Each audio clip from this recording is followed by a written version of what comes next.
मेरा नाम बालकृष्ण नायक है। तो जैसा कि जानकारी है कि 3 तारीख को 3 अक्टूबर के दिन आपके स्वागत और सम्मान के समारोह का आयोजन किया गया है। क्या आप भी सोशल मीडिया से जुड़े हैं? पूछना चाहता हूँ कि आपका फेवरेट पर्सनल वेजिटेबल कौन सा है जो आपको बहुत पसंद है? तो फिर लगा कि चलो हम भी क्यों ना ट्राई करें, हम भी आईसीआर पे क्यों ना फोकस करें, हम भी अच्छे अच्छे इंस्टीट्यूट्स पे जाने के लिए क्यों कोशिश न करें। आप सभी को राम राम। हमारे YouTube चैनल अमर देवोक चैनल में आपका स्वागत करते हैं। आज हम एक ऐसे खास व्यक्ति से बातचीत करेंगे जिन्होंने ICAR पूरे भारतवर्ष में प्रथम रैंक हासिल किया है।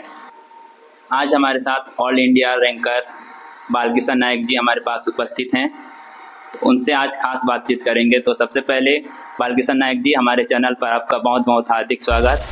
सबसे पहले तो हमारी टीम की ओर से, हमारे चैनल की ओर से और हमारे पूरे क्षेत्र की ओर से आपको हार्दिक शुभकामनाएं और बधाई देते हैं। जी धन्यवाद। आपके चैनल की ओर से अमर देवोक और सभी क्षेत्रवासियों और जितने भी मेरे फ्रेंड्स हैं, मेरे गुरुजन हैं, मैं उनको प्रणाम करता हूं। धन्यवाद। हमारे दर्शकों और हमारे क्षेत्रवासियों को अपना इंट्रोड्यूस तो। मेरा नाम बालकृष्ण नायक है, मैं ग्राम करचिया देवोक, जिला गरियाबंद, छत्तीसगढ़ से हूँ। आपके स्कूल के बारे में थोड़ा बताइए, कहाँ से आपने प्रारंभिक शिक्षा स्टार्ट की? जी मैंने मेरी जो स्कूलिंग है इनिशियली तो कक्षा आरूढ़ से लेके कक्षा पंचम तक मैंने सरस्वती शिशु मंदिर देवोक से किया। जी। फिर उसके बाद क्लास 6 से लेकर 12 तक, जो कि पहले गवर्नमेंट मॉडल स्कूल मुंगजर देवोक था, फिर बाद में वो DAV MMPS मुंगजर हुआ, वहीं से मैंने क्लास 12 तक किया। जी। साइंस बायोलॉजी ग्रुप से। और आपका जो कॉलेज लाइफ है, आपको इसके बारे में थोड़ा हमारे दर्शकों और हमारे क्षेत्रवासी को बताइए। जी मेरा कॉलेज लाइफ के बारे में बताऊं तो मैंने मेरे इंटरेस्ट के अकॉर्डिंग मैंने जो आफ्टर 12th है, जो कि सब्जेक्ट सिलेक्शन का मतलब बहुत एक इम्पोर्टेंट फेज होता है, वो भी मतलब आपको फ्यूचर में किधर जाना है, क्या करना है। तो आपने उसमें कैसे सिलेक्शन किया कि मेरे को इसी फील्ड में ही करना है, और आपने कौन से स्ट्रीम को चुन के आपने पढ़ाई की? जी मैं बेसिकली फार्मर, और आप कह सकते हैं कि हमारे क्षेत्र के प्रोग्रेसिव फार्मर के घर से होने के नाते, और उसी के चलते क्या है, मैं बचपन से ही मतलब खेती में बहुत इंटरेस्ट रखता था, स्पेशली जो हमारा जो वेजिटेबल क्रॉप्स का फील्ड है वहाँ पर। तो उसको देखते देखते मैं फिर सोचा कि नहीं, मेरे को इसी क्षेत्र में आगे जाना चाहिए। सर्वप्रथम तो हम ये जानना चाहते हैं कि आपको पूरे भारतवर्ष में प्रथम रैंक लाके कैसा महसूस हो रहा है? मेरे को बहुत अच्छा लग रहा है, क्योंकि मैंने CGPAT जो कि स्टेट जो मैं UG के लिए, मेरा UG इंट्रांस के लिए ICAR में नहीं हो पाया था, फिर मैं CGPAT जो होता है हमारे छत्तीसगढ़ में, उस इंट्रांस के थ्रू मैं Shaheed Gundadhur college of agriculture and research station से 4 साल BSc एग्रीकल्चर किया। फिर उसके बाद जो ICAR का एग्जाम होता है पोस्ट ग्रेजुएशन के लिए, जो डिफरेंट सब्जेक्ट्स हैं, उस पर फिर मैंने ऑल इंडिया 4थी रैंक हासिल की और डिवीजन ऑफ हॉर्टिकल्चर में, और फिर वहाँ से मैंने डिवीजन ऑफ वेजिटेबल साइंस से मैंने पोस्ट ग्रेजुएशन किया।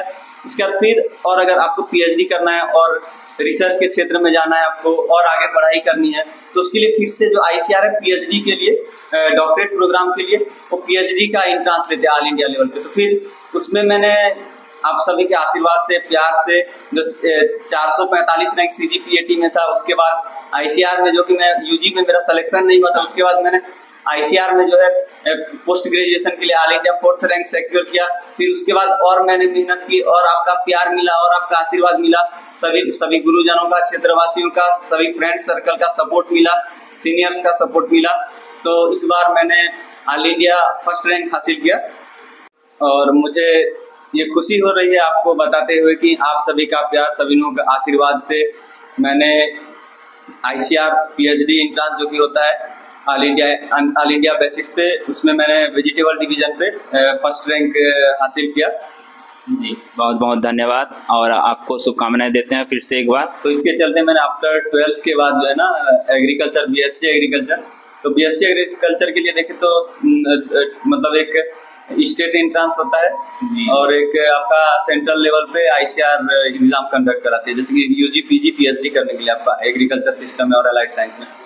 तो बेसिकली मैंने फिर आफ्टर 12th के बाद ना मैंने CGPAT के थ्रू 445 रैंक स्टेट एंट्रांस के थ्रू, ICAR में तो उस टाइम पे हो नहीं पाया, तो मैंने जो बैचलर्स है सिलेक्शन मिलने के बाद मेरे को CGPAT के थ्रू मैंने Shaheed Gundadhur college of agriculture and research station Kumrawand Jagdalpur से मैंने 4 साल 2018 से 2022 तक BSc एग्रीकल्चर की। जैसे हमारे क्षेत्र से अगर कोई भी 12th के बाद अगर इस फील्ड में जाना चाहेंगे तो उनको कौन सा इंट्रेंस एग्जाम का तैयारी करना पड़ेगा? जी, बेसिकली उनके पास दो ऑप्शन है कि आप मतलब स्टेट इंट्रांस के थ्रू जा सकते हैं, ठीक है, जैसे आपका CGPAT हो गया, और भी जो अदर स्टेट्स लेते हैं उनके थ्रू जा सकते हैं। और फिर और एक सेकंड ऑप्शन आपका है कि सेंट्रल लेवल पे जो कि ICR के थ्रू होता है, NTA एग्जाम कंडक्ट करा रही है अभी, तो उसके थ्रू जा सकते हैं। और जो ज़्यादा प्रॉफिट है और जो आपको एक्सप्लोर करने के लिए मिलेगा अच्छे यूनिवर्सिटीज़, जिससे कि मैंने पोस्ट ग्रेजुएशन अभी रिसेंटली किया इंडियन एग्रीकल्चर रिसर्च इंस्टीट्यूट। अगर वहाँ जाना है आपको, अच्छे इंस्टीट्यूट्स में जाना है, ठीक है, NDRI national dairy research institute और भी अच्छे जो कि रिनोन्ड इंस्टीट्यूट्स हैं, वहाँ से आपको डिग्रीज करनी है, अच्छी जगह जाना है, अपने आप को अच्छे मतलब रिसर्च में अलाइड सेक्टर में अपने आप को एक्सप्लोर करना है बेस्ड ऑन योर इंटरेस्ट, तो फिर आप ICR बेटर ऑप्शन है। अगर हमारे क्षेत्र से हो या कोई भी विद्यार्थी हो, उसको इस एग्जाम का तैयारी करना है, तो कौन से सब्जेक्ट से या कौन से बुक से उसको पढ़ना होगा, उसके बारे में थोड़ा बताइए। जी, आपके पास बेसिकली जो एग्रीकल्चर में अगर आपको जाना है तो आप जैसे कि फिजिक्स, केमिस्ट्री, बायो, मैथ्स और एग्रीकल्चर, इन सब्जेक्ट्स को आपके पास अगर 12th की मतलब मार्कशीट है, 12th है, फिजिक्स, केमिस्ट्री, मैथ्स हो गया, या फिर physics, chemistry, biology, physics, chemistry, agriculture, तो जा सकते हैं। जैसे कि आप मैथ्स हैं, तो जैसे कि आपको मैथ्स में इंटरेस्ट होता है तो वो एग्रीकल्चर में BTech करते हैं, इंजीनियरिंग हो गया, BTech, MTech, PhD भी करते हैं एग्रीकल्चर इंजीनियरिंग में। बेसिकली जो इसका इंट्रेंस एग्जाम होता है वो जून के महीने में होता है शायद, तो हाँ, आपने कृषि क्षेत्र को क्यों चुना और आपका जो इस मंजिल तक का सफ़र है, उस सफ़र के बारे में हमारे दर्शकों को बताइए। जी, बेसिकली मैंने कृषि इसलिए चुना क्योंकि मेरा जो बैकग्राउंड है फैमिली का, वो फार्मिंग बैकग्राउंड ही है, और एज ए प्रोग्रेसिव फार्मर और as a innovative farmer new technologies को अडॉप्ट करते आ रहे हैं, तो यही एक मतलब एक प्रेरणा का स्रोत रहा कि हम इसी फील्ड में मैं आगे जाऊं, यही था। और आपके जो इस PhD तक का जो सफ़र है, उस सफ़र के बारे में बताइए, किस तरह से आपने पढ़ाई की? जी, बेसिकली तो मेरा स्टेट इंट्रांस के थ्रू ही हुआ, UG इंट्रांस में। तो फिर उसके बाद क्या है, सभी का एक ड्रीम होता है, उसके बाद फर्स्ट ईयर में हम, उसके बाद धीरे धीरे पता चलता है, सीनियर्स हमको बताते हैं, गाइड करते हैं कि आपको मतलब इस प्रकार के एग्ज़ाम्स होते हैं, और अच्छे जो इंस्टीट्यूट्स हैं, IRI है, NDRI है, GBPAT है, और आपका जैसे और भी अच्छे यूनिवर्सिटीज़ हैं, BHU है आपका, और भी जो अक्रॉस द इंडिया है, ICR के थ्रू आप अच्छे कॉलेजेस यूनिवर्सिटीज़ में जा सकते हैं। तो फिर लगा कि चलो हम भी क्यों ना ट्राई करें, हम भी ICR पे क्यों ना फोकस करें, हम भी अच्छे इंस्टीट्यूट्स पे जाने के लिए क्यों कोशिश न करें। तो फिर मैं बैचलर्स में जब था तो उसी टाइम से फुली डेडिकेटेड होके लग गया कि नहीं, एक सीट तो यहीं इस जो अच्छे यूनिवर्सिटीज़ हैं उस पर अपने को इनरोल कराना है, चाहे कोई भी हो जाए। वर्तमान समय के जो विद्यार्थी हैं अभी ज़्यादातर सोशल मीडिया पे ही एक्टिव रहते हैं और अपने पढ़ाई को साइड पे रखते हैं, तो क्या आप भी सोशल मीडिया से जुड़े हैं? जी, मैं भी सोशल मीडिया से जुड़ा हुआ हूँ, और सोशल मीडिया से जुड़े रहना भी इम्पोर्टेंट है। जी। जैसे कि आप देखें तो व्हाट्सएप हो गया, इंस्टाग्राम हो गया, तो व्हाट्सएप में भी हम जैसे ग्रुप्स बना के डिस्कस किया करते थे, क्विज खेल, स्टडीज, जी बिल्कुल। और हम जैसे कि क्वेश्चंस पूछते थे कि मतलब फ्रेंड सर्कल्स रहता था तो उसमें हम क्वेश्चंस करते थे। इंस्टाग्राम में भी जैसे कि आपको अच्छे पेजेस मिलेंगे, जैसे कि बहुत सारे ICR के हैं, जो डिफरेंट रिसर्च इंस्टीट्यूट्स के हैं, तो उनसे कि आपको जो भी करंट जो भी चल रहे हैं ना, करंट जो इश्यूज हैं, करंट इनोवेशंस हैं, वो आपको वहीं से ही पता चलना है। जैसे जो कुछ साइट्स हैं, ठीक है, उनके जो साइट्स हैं वहीं से, या फिर इंस्टाग्राम्स में, तो आप अच्छे चीज़ों को फॉलो कीजिए जहाँ जो आपको पता हो, मतलब आप जो कर रहे हैं जिस फील्ड में है, तो वहाँ से आपको प्रोडक्टिव रिजल्ट देगा। सोशल मीडिया भी देगा आपको प्रोडक्टिव रिजल्ट, लेकिन ऐसा नहीं है कि आप अपनी पढ़ाई छोड़ के सोशल मीडिया पे लगे हुए हैं, ऐसा नहीं। बालकिशन जी का ये कहना है कि सोशल मीडिया पे एक्टिव रहिए, लेकिन आपने जो गोल सेट किया है उस गोल के चीज़ों के बारे में आपने फॉलो कीजिए, तो वो सोशल मीडिया आपके लिए फ़ायदेमंद रहेगी, ये इनका कहना है। आपसे खास बातचीत करने के लिए हमारे टीम की ओर से रूपनारायण नायक आ रहे हैं, तो उनसे बने रहें। तो सर्वप्रथम मैं बहुत बहुत धन्यवाद ज्ञापित करता हूँ मिस्टर अमूल्य नायक जी को, जिन्होंने आज मुझे मौका दिया कि मैं आज उनके इस पॉडकास्ट में चर्चा में शामिल होकर बालकृष्णा नायक, जो कि ICAR के रैंक 1 होल्डर हैं, उनसे बात कर सकूं। तो सबसे पहले मैं उन्हें बहुत बहुत शुभकामनाएं बधाई देता हूँ, क्योंकि उन्होंने रैंक 1 जो है लाया है ICAR में, तो उसके लिए बहुत बहुत शुभकामनाएं बालकृष्णा जी। आपका प्यार के लिए धन्यवाद, थैंक यू। तो अब सवालों की तरफ आगे बढ़ते हुए मैं आपसे पूछना चाहता हूँ कि जैसा कि आपने पहले भी चर्चा में पहले से बता चुका है कि आप इस फील्ड को क्यों चुना, और आपने मतलब इस फील्ड में डिसीजन कैसे लिया, किस तरह से आप इस फील्ड में सीरियस होकर आगे बढ़े। तो उसके बाद जैसे कि आपने अभी ICAR में रैंक 1 लाया है, तो उसके बाद आपका ये छोटा सा आपका जो लक्ष्य है, आपका गोल है, उसमें ये सिर्फ एक मात्र आपका जरिया है, आप अभी अपने मुकाम तक पहुँचे नहीं हैं। तो आपका जो असल मुकाम है, आपका जो गोल है, किस मुकाम पर पहुंचने के बाद आप अपने आप को सफल मानते हैं, वो आप हमारे साथ साझा करिए। जी बिल्कुल। बेसिकली मैं किसान परिवार के घर से होने के कारण पोस्ट तो खैर कुछ भी है, जो भी है समय के साथ कल के दिन में भी मैं एज ए साइंटिस्ट वर्क करूँ, as a subject matter specialist काम करूँ, या फिर कोई और जैसे कि आपका डिस्ट्रिक्ट लेवल पर जैसे कि असिस्टेंट डायरेक्टर ऑफ हॉर्टिकल्चर होते हैं, और भी कोई अधिकारी होते हैं, कोई किसी भी क्षेत्र में काम करने के लिए मिलेगा, मैं अपने कार्य को अच्छे से करने की कोशिश करूंगा। और मेरा मेन मोटो यही है कि मैं जो फार्मर्स हैं उनको बेनिफिट हो, इसी पे ही ज़्यादा मैं फोकस करूँगा। जी, तो इतने सारे सवालों के बारे में हमने जान लिया, आपके सोशल लाइफ के बारे में, आपके सारे प्लान्स के बारे में, आपने जितने भी प्लान बना करके यहाँ तक पहुँचा उसके बारे में। तो अब थोड़े आपके पर्सनल लाइफ से लेकर के आपके हॉबीज़ को लेकर के हम चाहेंगे कि लोगों को पता चले आपकी किस तरह के हॉबीज़ हैं, तो उसके रिलेटेड मैं कुछ क्वेश्चन करना चाहता हूँ आपको। तो सबसे पहले आप क्योंकि वेजिटेबल कृषि से जुड़े हुए हैं, वेजिटेबल साइंस वगैरह से, तो ये क्वेश्चन मैं आपको पूछना चाहता हूँ कि आपका फेवरेट पर्सनल वेजिटेबल कौन सा है जो आपको बहुत पसंद है? जी बिल्कुल, अच्छा क्वेश्चन जी। टोमेटो, क्योंकि जो हमारा फील्ड है वो टोमेटो से ही स्टार्ट हुआ था, जो वेजिटेबल फील्ड जी, और उसी पे ही मैं अभी काम किया। तो अच्छा, तो टोमेटो आपका फेवरेट है और खाने में भी आपको पसंद हो गई बेसिकली।